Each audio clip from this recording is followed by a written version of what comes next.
Hello, I am back, again looking at the VirtualSpeech program, doing a VR run-through of this program on the Oculus Quest 2 headset. This is being captured in the XRcast Studio on the Penn State Behrend campus. So far, I've looked through all this here in the middle, and I haven't gotten a chance to see any of these yet. Let me just click download so that'll... Oh, is it? I'll do this first section here. We'll see how long that, and maybe I'll have to cut the video, but essential public speaking. So these are some scenarios. Impromptu, dealing with distractions, meeting presence, eye contact, TEDx styled, I do like that, literary techniques, and lecture hall. So I think some of these do have sub exercises, maybe. Okay. Impromptu speech. Hardest type of speech will show you a different image every 30 seconds. Fill the time by talking about the image. So as you can see, the image will be up here on the presentation screen. There are a bunch of people. This is, again, not 3D. That is a flat person, but they are real people. So that is real facial expressions, and they are kind of moving around. That guy's on his phone. So some things that could potentially be distracting. Images appear on the wall to your left. Try and talk for 10 images. 30 seconds per image. Just get through it. So let me begin, and I will start the analysis because that's a feature we haven't really messed with just yet. I don't have any notes on here, so I don't have to worry about that yet, but at the end I will do some audience questions. So let's see what this experience gives us. And I'm going to ramble, obviously, so fingers crossed.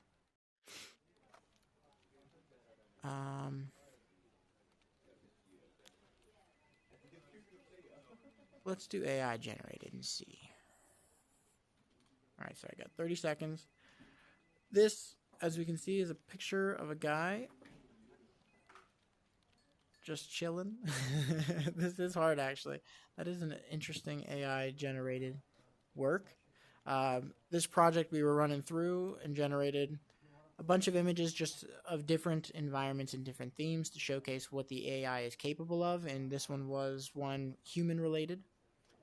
So as you can see, it does look very realistic. This is also another AI generated one of a sunset, so instead a very different kind of landscape, obviously. A human face and facial expressions to now a natural scene. And in this, our older models were not able to create the clouds. That was just too complex of a feature, but in the newer models that we have generating now, they're able to generate clouds and generate each image 5 times as quickly as before. Now we're looking at this image, so this could be a potential for this almost as a theme of like a billboard. So this goes to show a lot of potential for reducing marketing costs, because the billboard will be able to be generated quickly by AI from a bank of thousands of images, and good for campaigns. Yeah, that one was a hard one. Got no idea. Well, we plugged in a bunch of religious information into the AI just to see what would be generated. And this was this is a culmination of a bunch of religious traditions and whatnot, compiled together by the AI. This is one that actually is showcasing a virtual world within a video game that is being produced. So the AI takes the input of the video game environment and is then able to create these scenes, and you can input the characters and then have the AI create storylines and kind of comic stories around the video game environment that's there, and then create these kind of posters that are good for marketing. So this is another one that is, again, a video game one, but showcasing the weather elements of this game and the varying environments that the audience will experience going through this. But this is an AI generated image as well. Yeah, some of these are tough, the AI ones, because they don't really have as much human elements that can be related to, I guess. So this one is a swan, I guess I'm going to call it, on the water. And this one is an interesting one for the AI to have generated because of the water. The water is a very difficult texture, typically, for the AI to generate. And with the sparkling and everything, the understanding the positioning of the sun and the shadows can be a challenge, and the reflection as well. So that is an example of just how far we've come. And this one kind of completely AI generated,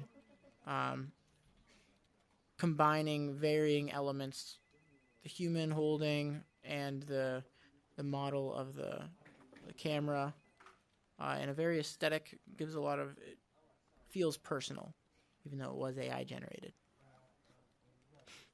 And the next up here, I mean, again, for being AI generated, it's pretty good.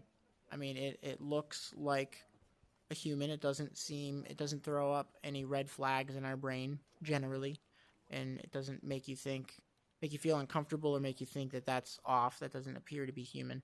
So again, showcasing just how far we have come. This technology can now create some of the most difficult scenes. So on to another one. Is this up to 10 yet? Jeez, oh man. Yeah, these AI ones are hard. I'll have to look at what the other ones are, see if they're a little bit more realistic, maybe. But I guess it would be an interesting concept to try to explain on the spot. And there, it does say 1, so was that counter up there the whole time? I wasn't paying attention. But yeah, I guess so. I forgot to start the analysis, darn it. Let me repeat. Let me try with real photographs, start the analysis. Okay. Video record yourself. I'm going to do that. Enable sound distractions. That's kind of an interesting one. It does really throw you off. So, recording myself, show live feedback, so we'll see what that looks like. And then I want to do photographs this time. So let's see if it's a little bit easier. I guess not. This is an interesting sculpt that was put together by an artist that we've done collaborations with. I don't know if you can hear, but that is a copy. An artist that we've done collaborations with. This one is by a human being, and it's meant to symbolize or something along those lines. Detail. So I got to look more towards the right side. That's good information to know.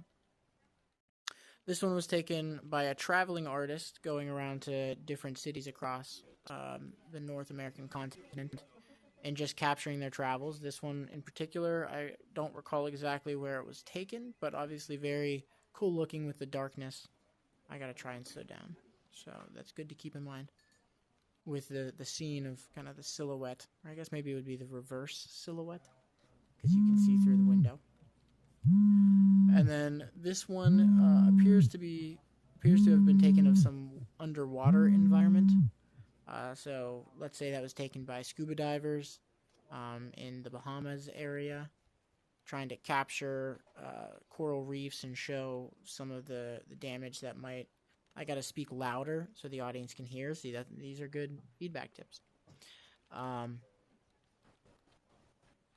it could be distracting with the phone and whatnot. That was distracting.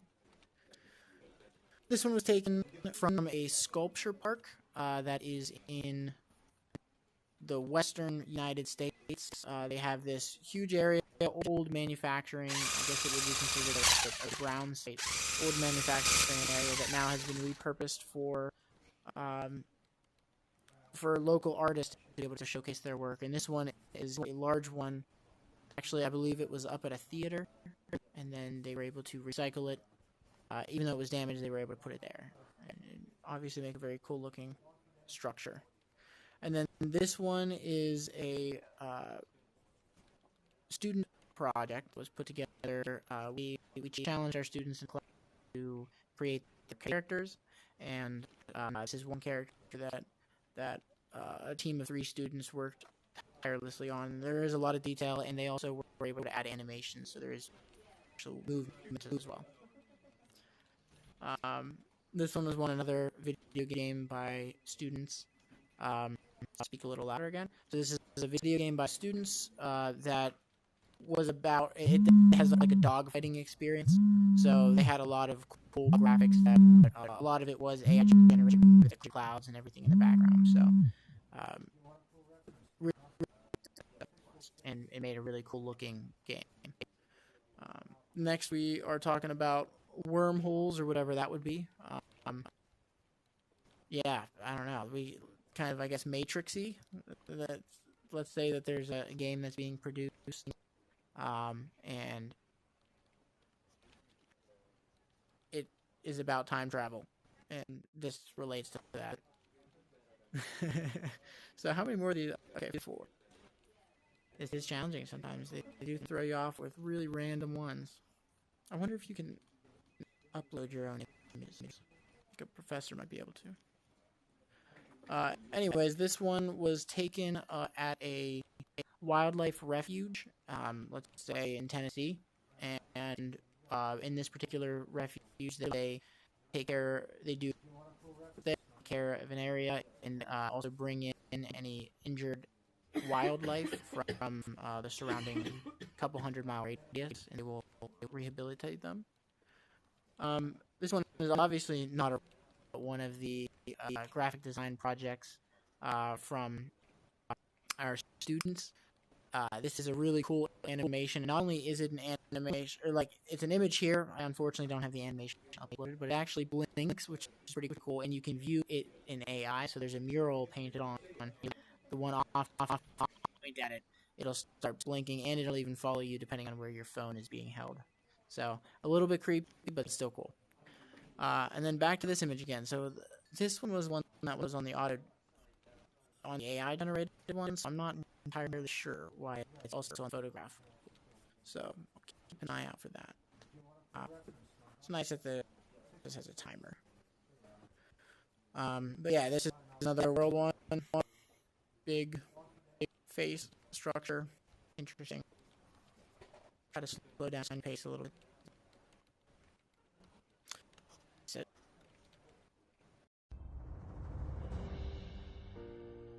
Okay, so that one was hard, and it was definitely,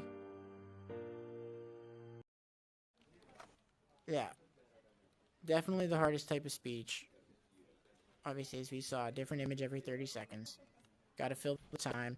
I wish there was a way to upload images. I'll have to see if that is a process, or to maybe choose images with a certain theme. Because when they really throw ones that are just kind of out there, I mean, I guess it's good, kind of the point, but it's challenging. Let's see if there's a way out of this. Oh, there it is. So let me go search this down. Progress, awards, and recordings. So let's see if we can find the recording that I just did. Still none of those. Okay, many entries. Let's see the audio recording. Just says no speech, but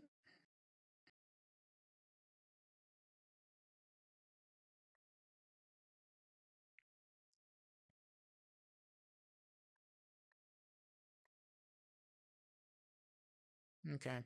I'm not too sure, but these likely can be accessed from online in the learning portal. So, essential public speaking. I'll